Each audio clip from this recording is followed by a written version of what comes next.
વડાપ્રધાન નરેન્દ્ર મોદીને વડોદરામાં જે સંસ્કારી નગરી તરીકે ઓળખાય છે ત્યાં પાટીદાર સમાજની વિવિધ સંસ્થાઓ દ્વારા સરદાર રત્નનો એવોર્ડ એનાયત કરવામાં આવશે, પરંતુ આ જે એવોર્ડ એનાયત કરવામાં આવશે એ દરમિયાન એક દિગ્ગજ ગુજરાતના જે પાટીદાર નેતા છે તેમના પ્રવેશ ઉપર પ્રતિબંધ લગાવી દેવામાં આવ્યો છે। હવે આ કોણ નેતા છે અને શા માટે તેમના પ્રવેશ પર પ્રતિબંધ લગાવવામાં આવ્યો છે તેના વિશે વિગતે ચર્ચા કરીએ। નમસ્કાર, તમે જોઈ રહ્યા છો ચક્રવાત ન્યૂઝ, હું આપની સાથે હેમંત।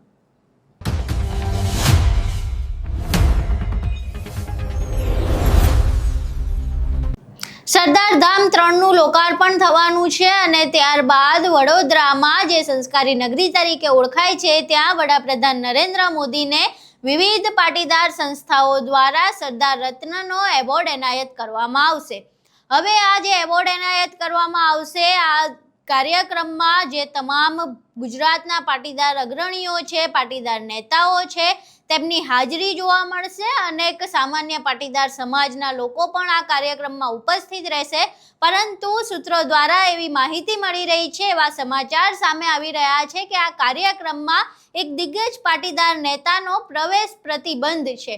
હવે આ પાટીદાર નેતા કોણ છે? તો આ પાટીદાર નેતા છે ગોપાલ ઇટાલિયા, જેઓ વિસાવદરથી ધારાસભ્ય છે, પાટીદાર અનામત આંદોલનનો એક ઉભરીને આવેલો ચહેરો છે અને ત્યારબાદ જે સરદાર ધામ છે, સરદાર ધામમાં પણ તેમનું સારું એવું વર્ચસ્વ છે। સરદાર ધામમાં ગઈ વખતે જ્યારે તેઓ ગયા હતા ત્યારે ખૂબ જ ભાવ અને ઉષ્માભેર તેમનું સ્વાગત કરવામાં આવ્યું હતું અને લોકોએ તેમને આવકાર્યા હતા, પરંતુ અચાનક એવું તો શું થયું કે વડાપ્રધાન નરેન્દ્ર મોદીને જ્યારે સરદાર રત્નનો એવોર્ડ એનાયત કરવામાં આવશે ત્યારે તેમના પર પ્રતિબંધ લગાવી દેવામાં આવ્યો।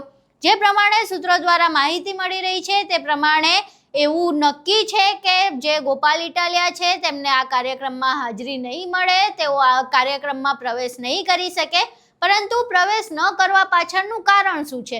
આ સમાચાર સામે આવ્યા એના ગણતરીના કલાકો પહેલા સોશિયલ મીડિયા પર એક પોસ્ટ વાયરલ થઈ હતી। અલ્પેશ કથિરિયા દ્વારા પણ ફોટો મૂકવામાં આવ્યો હતો અને અન્ય પાટીદાર સમાજના જે નેતાઓ છે તેમના દ્વારા પણ આ પોસ્ટ શેર કરવામાં આવી હતી, જેમાં તમામ જે પાટીદાર અનામત આંદોલનના ચહેરાઓ છે, જે નેતાઓ છે, એ તમામ એક સાથે બેસેલા જોવા મળ્યા હતા।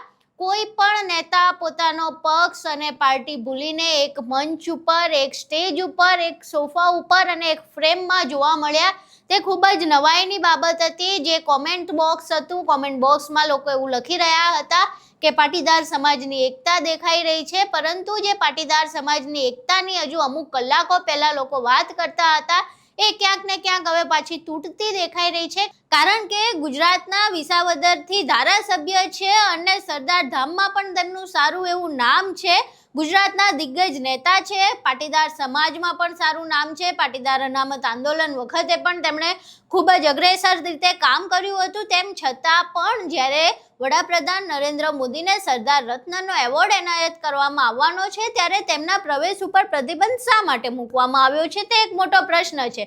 જો કે આ આખી જે ઘટના છે, જે સમાચાર સામે આવ્યા છે તેના વિશે ના તો સરદાર ધામ તરફથી હજુ સુધી કોઈ પ્રતિક્રિયા સામે આવી છે, ન તો ગોપાલ ઇટાલિયા દ્વારા આ વિશે કોઈ વાત કરવામાં આવી છે। એટલે હજુ સુધી એક એવું નક્કી નથી કે ગોપાલ ઇટાલિયાને કોઈએ સીધી રીતે સ્પષ્ટપણે કહ્યું છે કે તમારો પ્રવેશ નિષેધ છે, તમે પ્રવેશ નહીં કરી શકો, પરંતુ જે સમાચાર સામે આવી રહ્યા છે જો તે ખોટા પણ હોય તો પણ એક પ્રશ્ન ઊભો થાય છે કે આવા સમાચાર ફેલાવવામાં શા માટે આવી રહ્યા છે કે ગોપાલ ઇટાલિયાનો પ્રવેશ બંધ છે। એટલે બંને બાજુએ પ્રશ્ન તો ઊભા જ છે કે જો ગોપાલ ઇટાલિયાનો પ્રવેશ બંધ છે તો એમના પ્રવેશ પર પ્રતિબંધ શા માટે છે, અને જો પ્રવેશ પર પ્રતિબંધ નથી તો આવા સમાચાર ફેલાવવા પાછળ કોને અને શું લાભ થઈ શકે છે? તમામ પ્રશ્નો જે છે ઊભા છે। જ્યાં સુધી ગોપાલ ઇટાલિયા દ્વારા કે સરદાર ધામ દ્વારા કોઈ સ્પષ્ટતા નહીં કરવામાં આવે ત્યાં સુધી આ જે ઘટના છે તેના ઉપરથી પડદો નહીં ઉઠે, જે હકીકત છે તે સામે નહીં આવે। પરંતુ જે પ્રમાણે વાત ચાલી રહી છે કે ગોપાલ ઇટાલિયા પરના પ્રવેશ પર પ્રતિબંધ છે, તેના વિશે તમારું શું માનવું છે? શું ખરેખર ગોપાલ ઇટાલિયાના પ્રવેશ પર પ્રતિબંધ મૂકવામાં આવ્યો હશે કે કેમ? અને જો નથી આવ્યો તો પછી આવા સમાચાર ફેલાવવા પાછળ કોને લાભ થતો હશે? તમારું શું માનવું છે? તમારા મંતવ્યો અમને કોમેન્ટ બોક્સમાં જરૂર જણાવજો। વિડીયો પસંદ આવ્યો હોય તો વિડીયોને લાઇક કરજો, શેર કરજો અને અમારી ચેનલને સબસ્ક્રાઇબ કરવાનું ભૂલશો નહીં। નમસ્કાર।